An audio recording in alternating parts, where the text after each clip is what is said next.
Milwaukee, Henson. He is going to Cleveland, and Dellavedova is returning to Cleveland. Coming home. Griff, go ahead, sing the song. We've heard that one time before when a player makes his triumphant return to Cleveland. They say it's the prodigal son coming home. George Hill and Dekker going to Milwaukee too, huh? Interesting deal. Game Time is on your screen, and now you're rocking with the best.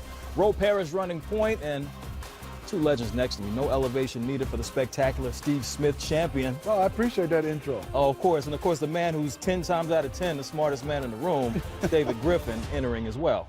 He thinks I'm in different rooms than I'm already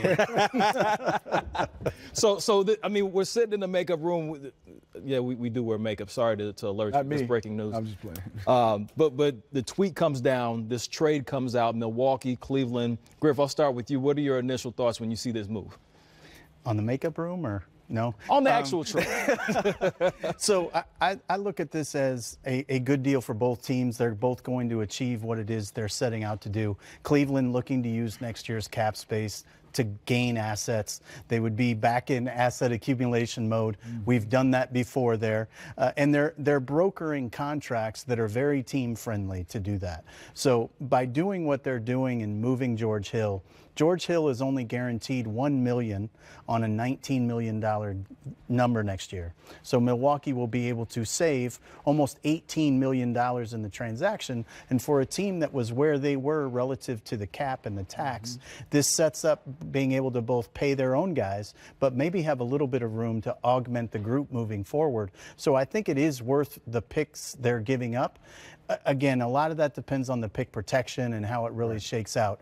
But Milwaukee has a window here that they're trying to capitalize on, and it makes a lot of sense for them to put themselves in position to do something to add to the group and keep the group together next year. And I totally agree, Griff. And Griff talked about all the financials for both teams, and I totally agree with him. And then on paper, he said it best. This window for the Milwaukee Bucks, you bring in a George Hill. I'm a Dellavedova fan, but you look at George Hill, what he brings to the table, and also Sam Dekker playing alongside Giannis. You need shooters, and Sam Dekker's a guy that can spread the court.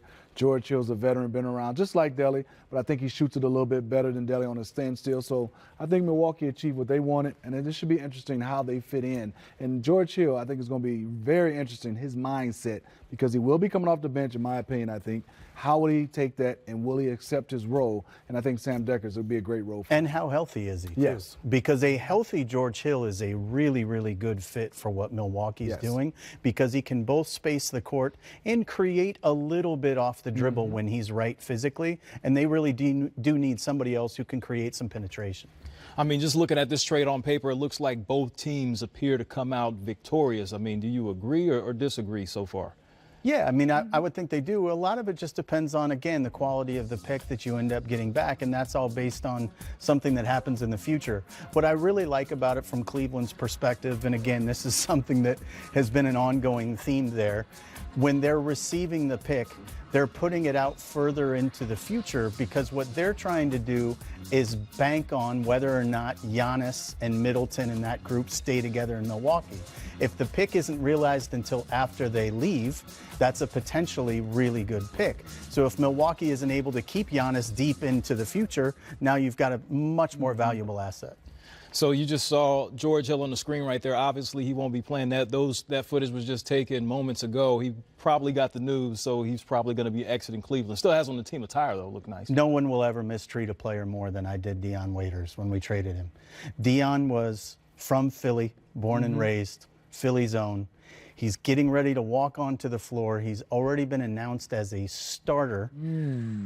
And we made the deal. Raja Bell, who was with us at the time as an assistant general manager, Raja had to go tell Dion he was not starting at home. Ouch. That's a tough one. So I don't ever get to judge any of these things ever. I have a few of mine, too. I just share You have an airplane store. We'll talk about that. Yeah, I'm pretty sure you do. George Hill, by the way, missed 11 games so far this season, so it'll be interesting to see if he's healthy enough to contribute.